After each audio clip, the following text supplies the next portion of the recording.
రైతు ఉద్యమ నాయకులతో రాష్ట్రపతి మాట్లాడడానికి నిరాకరించడం అన్యాయం. వీటిన్ టీవీ ప్రతినిధి రాజేశ్వరి దమ్మపేట జనవరి 9న కొత్తగూడెంలోని ఏఐయుకేఎస్ ఆధ్వర్యంలో జరుగు ధర్నాను జయప్రదం చేయండి. అఖిల భారత ఐక్య రైతు సంఘం జాతీయ కన్వీనర్ కచ్చెల రంగారెడ్డి ఇటు సమస్యలపై జనవరి 9న దేశవ్యాప్తంగా ఆల్ ఇండియా యునైటెడ్ కిసాన్ సభ ఏఐయుకేఎస్ ఆధ్వర్యంలో జరిగే కలెక్టరేట్ ఎదుట ధర్నాలో భాగంగా కొత్తగూడెంలో జరుగుతున్నదని రంగారెడ్డి అన్నారు. ఈ ధర్నాలోని జిల్లా రైతాంగం పెద్ద ఎత్తున పాల్గొని విజయవంతం చేయాలని విజ్ఞప్తి చేశారు.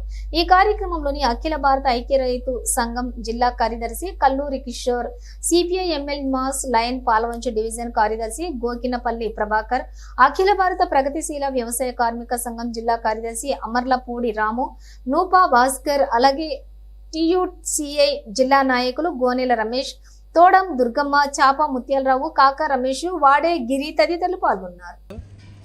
ఈరోజు రైతాంగం అనేక సమస్యలను ఎదుర్కొంటూ ఉన్నారు. ఈ సమస్యల పరిష్కారానికి ఎప్పటి నుంచో రైతాంగం ఆందోళన చేస్తూ ఉన్నారు. 3 సంవత్సరాల క్రితం ఢిల్లీలో కూడా పెద్ద ఎత్తున సంవత్సరాలకు పైగా ధర్నా జరిగింది.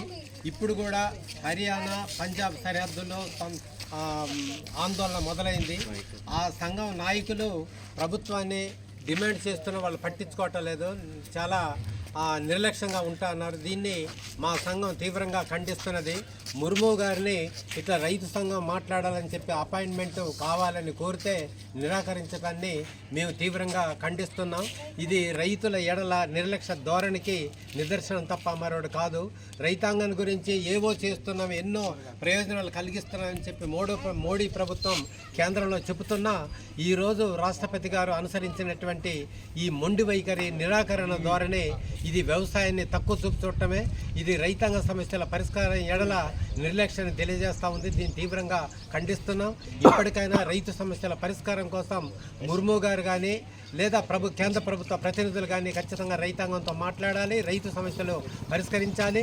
లేకపోతే ఈ రైతాంగం యొక్క ఆందోళన దేశవ్యాప్తంగా మరింత ఉధృతం చేస్తామని కూడా హెచ్చరిస్తున్నాం. దానికి ఈరోజు ముర్ము గారి యొక్క నిరసన, వాళ్ళ యొక్క నిరాకరణ ధోరణి, నిర్లక్ష్య ధోరణిని నిరసిస్తూ ఈరోజు దమ్మపేట మండలంలో మా సంఘం నిరసన తెలియజేస్తున్నది.